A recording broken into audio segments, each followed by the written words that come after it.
Bloody Mary Bloody Mary តើលោកអ្នកជឿទេការពីនេះអាចតកតងទៅនឹងដួងវិញ្ញាណបានគ្រប់ជាតិសាសន៍ទាំងអស់គឺមានអបិយជំនឿរៀងៗខ្លួនហើយនឹងគ្រប់ទីកន្លែង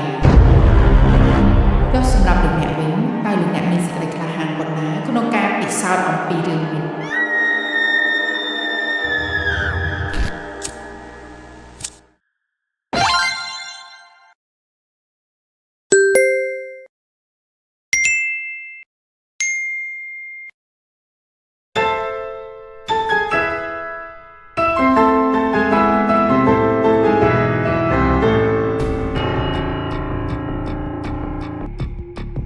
ជំរាបសួរដល់ទស្សនិកជនទាំងអស់គ្នាជាទីមេត្រី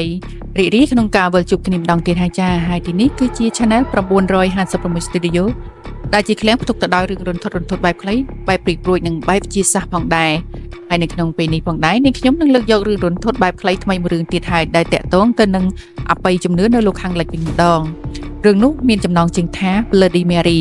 ចាហើយរឿងនេះផងដែរគេបានសម្ដែងអំពីការអន្តងហៅព្រលឹងវិញ្ញាណរបស់នាង Mary ដែលស្លាប់ដោយសារកំហឹងដែលមានការចងអាឃាតជាទីបំផុតហើយបើសិនជាទស្សនិកជនចង់ដឹងថាសាច់រឿងមានអត្ថន័យរន្ធត់ប៉ុណ្ណាក៏សូមអញ្ជើញតាមដាននៃការសម្រាយរបស់នាងខ្ញុំដូចតទៅចា៎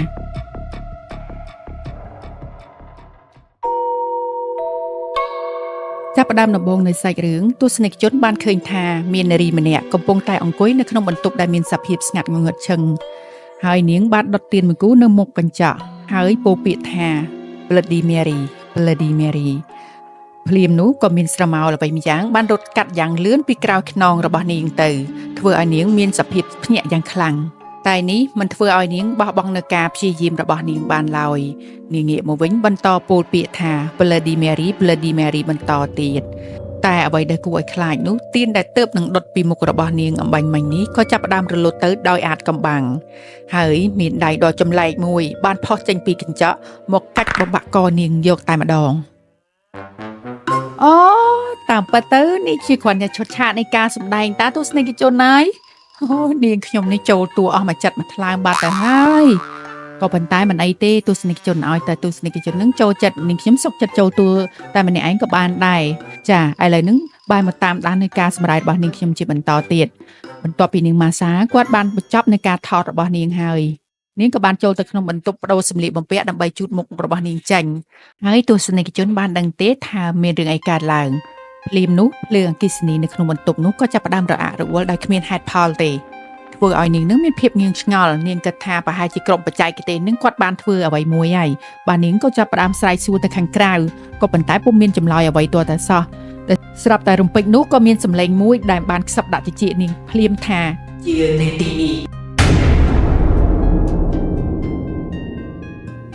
ចុះតាសម្លេងអ្នកណាមកខ្សឹបដាក់តិចនាងមិញនេះ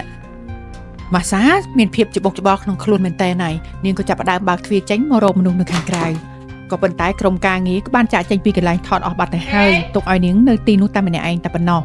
នាងមិនដឹងទាល់តែសោះថាតើអ្នកណាគេអំបីមិញនេះមកខ្សឹបដាក់តិចនាងក៏បានដើរចេញមកក្រៅដើម្បីព្យាយាមរកមនុស្សនៅជុំវិញក៏ប៉ុន្តែស្ថានភាពវិញស្ងាត់ជ្ងំគួរឲ្យខ្លាច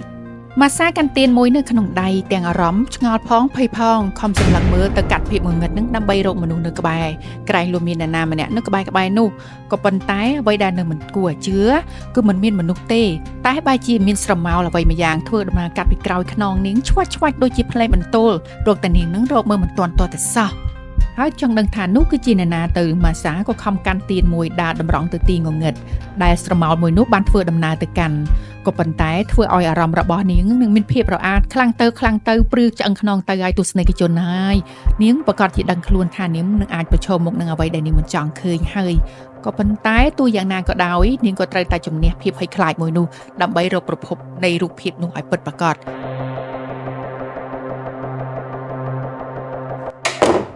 អូឃើញទេថាទ្វារនឹងក៏បានបិទចោលនេះបាត់តែម្ដងថាពុំមានអ្នកណាម្នាក់នឹងទាញបិទនោះឡើយ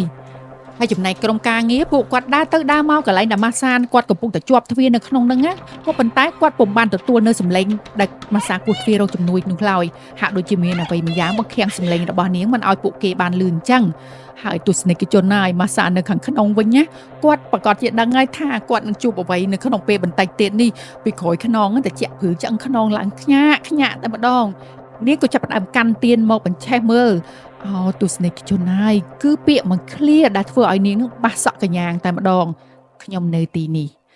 អូយលោកអាយលោកមិនដឹងថាអ្នកណាទេមកសរសេរពាក្យនេះទៀតហើយតើនាងនឹងជួបអ្វីទៅនៅក្នុងពេលបន្តិចទៀតនេះដង្ហើមដកផុតហើយបេះដូងវិញចង់លោតតាមមាត់ហើយចំណែកខួរក្បាលក៏ចាប់ផ្ដើមច្បោកច្បល់គិតចាញ់តែរឿងភ័យរន្ធត់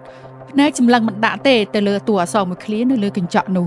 លើកនេះទប់អារម្មណ៍លេងបានទៀតហើយនាងក៏បានស្រែកចេញមួយទំហឹងដើម្បីផ្ដល់ជាដំណឹងទៅអ្នកខាងក្រៅឲ្យបានឮក៏ប៉ុន្តែពេលវេលាក៏មកដល់មច្ចរីក៏តាមមកទាន់វិញ្ញាណចងអាឃាតរបស់នាងមេរីពិតជាមានមែននាងក៏បានមកកាច់បំបាក់ករបស់ម៉ាសាដូចជាក្នុងរឿងឈុតដែលនាងសម្ដែងពិតប្រាកដអញ្ចឹងដែរ